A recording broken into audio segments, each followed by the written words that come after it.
नया बजट नई दर्द-ए-सर लेकर आया। नए टैक्सेस के बाद तामीराती लागत भी आसमान से बातें करने लगेगी। इस तरह रोजगार का बड़ा जरिया शदीद मुतासिर होगा।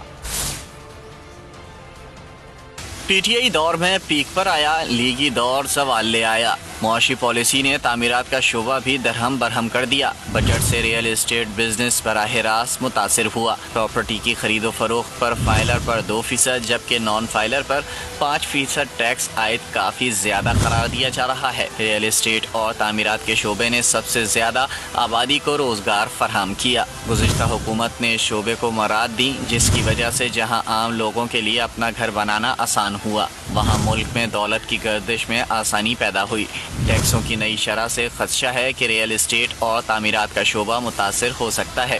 शहरों में रिहाइश की सहूलियात पहले ही कामयाब हो रही हैं। इस शरह से टैक्स आयद किए गए तो मजदूरों के साथ फर्श साजी, सरिया साजी, लकड़ी का काम, तज़ीन व आराइश, बहरी, सीमेंट और बरकी आलात की खरीदो फरोख्त का काम भी कम हो जाएगा। सूरत हाल दिहाड़ीदार मजदूरों के लिए परेशान कुन है।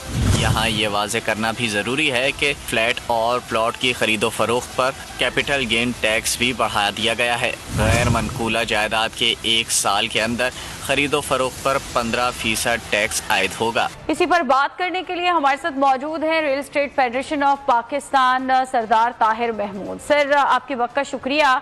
सर, बात ये करना चाह रहे हैं आपसे कि टैक्सेस से तामीराती लागत बढ़ गई है और क्या आम आदमी अपने घर का ख्वाब अब पूरा कर पाएगा? आपको क्या लगता है? थैंक यू वेरी मच जी। बिल्कुल आपने सही फरमाया कि जो तामीराती लागत है वो तकरीबन 90% के करीब बढ़ चुकी है पिछले तकरीबन 8 से 10 महीने के अंदर। स्टील की जो प्राइस है वो 2,24,000 रुपए पर टन और सीमेंट जो है वो 950 रुपए तक चला गया है। और इसी तरह जो फिनिशिंग का मटेरियल है वो भी, और प्लस ये जो टैक्सेस हैं इंपोर्ट बंद की है, इन सब की वजह से बहुत सारा हमारा सारी फिनिश्ड गुड्स जो है वो बाहर से आती थी, वो सारी को तो पहले ही क्रश किया गया। उसके बाद ये जो इस दफा जो बजट आया है, बजट में वो गेन का पीरियड बढ़ा दिया गया, उसकी स्लैब खत्म कर दी गई, उसके ऊपर 15% स्ट्रेट वे फर्स्ट ईयर से अगर कोई अपना सेल करना चाहता है प्रॉपर्टी को तो उसके ऊपर 15